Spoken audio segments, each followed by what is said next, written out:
Hello everyone, it's Rochelle from Monterrey. It's been a while and I miss recording and editing videos, so here I am. But this time I'm not only going to talk about books, but I'm also going to talk about my experiences these past couple of months that I've been on and off YouTube.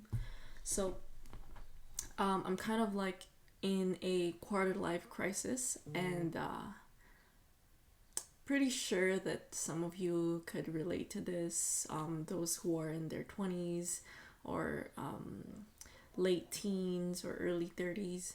But I'm going to be turning 26 soon, and yeah, I mean, I've kind of like started experiencing this crisis after I graduated 2 years ago. So I was 24, but this past year it became more, I guess, intense. I started to overthink a lot and think about, what's the point of living, what's my purpose, and I was struggling to find a reason why I'm here on earth. And this kind of led me to search for answers, especially because I was having a hard time at work. So I ended up reading self help books. And before last year, I wasn't really into nonfiction. I would see these self help books, but then, I would see them and find them cool, but then I would never read them. Until last year, I was so fed up with what I was experiencing at work, so I bought a book. I talked about this in a video, and it's Master Your Emotions by Thibaut Meurice. And that one kind of helped me think about my emotions more and how to handle them. And then that led me to other self help books. Now I basically read mostly self help books, and I still read fiction, but I mostly lean towards self help books, nonfiction, and I started to be more interested in classics as well, because even though classics were written years, well, decades, centuries ago, I could still find similarities to what is in those books to my life now and to our lives now. I find it really cool that there are so many similarities, and there are still things that you can learn from years, centuries ago, and you can still apply them to now. I started being interested in classics, which I wish that I got this much. I have this much interest back when I was in college when I studied English lit, because yeah, I was interested in reading, but back then I mostly like modern, well, contemporary novels, mostly romance. So I didn't really appreciate English literature, even though I studied it for 2 years. But then now I'm starting to see I would reread some of the books or some of the works that I read back in college, and I remembered I didn't like them. And now when I reread them, I'm like, whoa, this is actually awesome. So yeah, it led me to reading classics more, and then it got me to be interested in philosophy, which back then, when I think of philosophy, I'm like, well, that's really boring. And then now I'm like, I want to know more, And at first, they kind of intimidate me because I'm like, how am I gonna understand this? It seems very complicated. But then I'm like, you know what? I need to learn how to take my time, because like I was used to reading contemporary novels or romance where I can just like read really quickly and then I'm done and I understand everything. But when it comes to philosophy books, classics, you have to really take the time to think about it. And also, one of the reasons why I don't constantly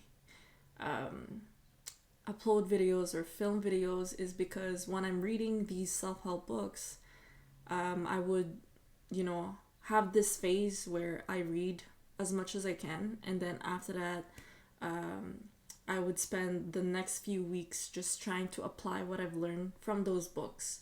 And that method actually helps me because, there's no point of reading all these self help books if you don't apply them. And, if you want to learn more about yourself, learn more about the purpose of your life, learn how to improve your life, whatever, yes, go read these books, but then also take the time to stop reading after a while and apply what you've learned from those books. I recently got 4 philosophy books that I've been eyeing for so long, and like I said, I was kind of intimidated by it, so I would just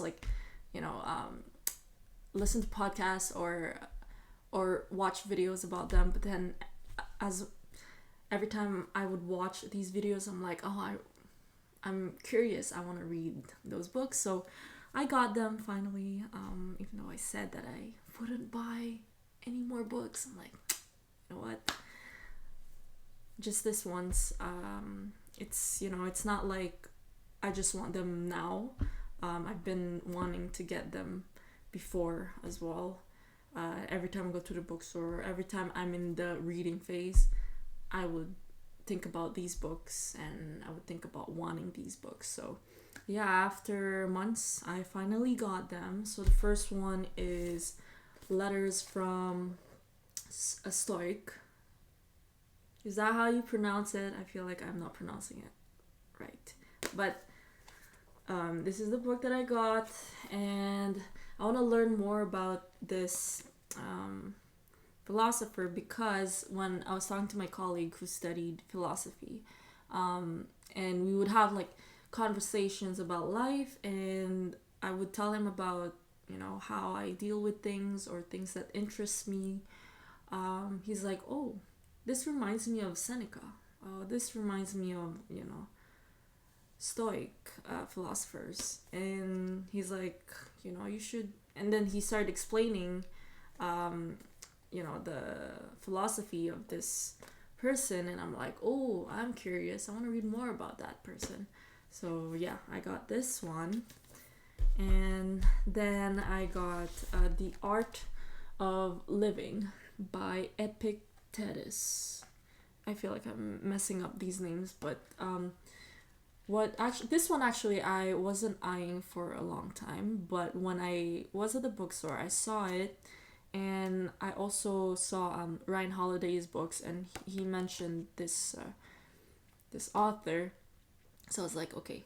And then I read some of the passages. I'm like, oh, it looks interesting because it's not like on each page there's like a topic.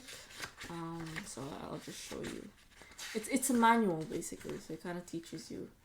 So for example, here it says know what you can control and what you can, and then it kind of explains it a little bit further. And then after that, the next one is stick with your own business, and then kind of explains it. And then this one is recognize appearances for what they really are, and then it explains it. So I think this should be an easy read, and it would be really interesting to kind of like read quickly and then apply it later on. So, and then I got Meditations by Marcus Aurelius. This one also I've been eyeing for a long time, and also my colleague recommended this. I wanted the other edition that kind of looks like this, but this one was cheaper, so I was like, you know what, I'll just get this one because I got like 4 books. And then I also paid for the Palm Plus because I bought these, and I buy most of my books at Indigo Chapters, and they have this like points system. And 2 years in a row I've been paying this membership, Plum Plus, for like $39 every year. But then I haven't renewed it since December. And I was at the bookstore like 2 days ago, and I was like, no, I'm not gonna renew. I'm not gonna be back here in a while. And then guess what? Today I'm back there, and I was like, you know what? I'll just pay for the membership because I feel like it's gonna be useful for me because I'm gonna keep going back there. So yeah, I got this one, and I can't wait to read them. These 3 books. Now, um, there's a philosopher that actually intimidated me and still intimidates me, but I'm really curious. I really want to read and understand this philosopher. I remember I studied one of his works in college, and I would just study him for the sake of passing the class. I didn't really care much about what he thought. Now I'm really interested in what he thinks and what he's talking about and all that. So that is Nietzsche, Beyond Good and Evil. There's other works by him that I want to read, but I'm gonna start with this one. So this I really want to read. If I can read these 4 books this year, oh, I'll be so happy. And that's about it. This video, I don't even know how to call it because it's all over the place, but I'm basically doing an update. I'm talking about my quarter life crisis, talking about the books and like my reading journey. So I guess that's this video. I hope it kind of, now that you've watched this, maybe you could relate, or maybe you've read one of these books, or maybe you're interested in philosophy as well, or you're just starting to read philosophy books because of school or your experiences and you want to learn more. Well, I hope this video sort of entertained you in a way. So that's it. Thank you for watching, and I'll see you in my next video.